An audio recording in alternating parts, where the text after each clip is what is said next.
మనిషికి తగలనంత, మనిషిని తడుముకునే అంత చీకటి. స్తోత్రం. ఎక్కడుందట? ఐగుప్తులో ఉంది. కానీ మరి ఎవరికి లేదట?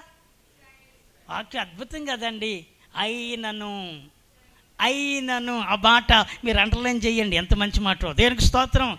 అయినను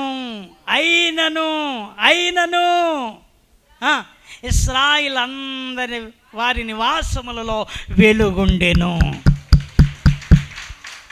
దేవుడు ఎక్కడ నీకు తోడై ఉంటాడు, నువ్వు ఎక్కడ దేవుడిని కలిగి ఉంటావో అక్కడ నీకు వెలుగు ఉంటుంది. ఆమె చెప్పండి, ఏముంటుంది నీకు?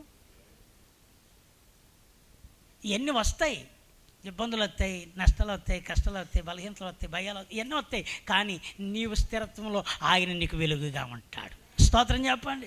నీ కుటుంబానికి ఉంటాడు, నీ పిల్లలకు ఉంటాడు. ఎలా పరిగెడుతున్నాం మనం? ఇంతనవా దేవుని వాక్యం అని ఇక్కడ ఉన్నావా? మళ్ళా మనం ఈ స్థిరత్వంలో ఉండగలుగుతున్నామా? ఉండేవారుగా ఉన్నామా?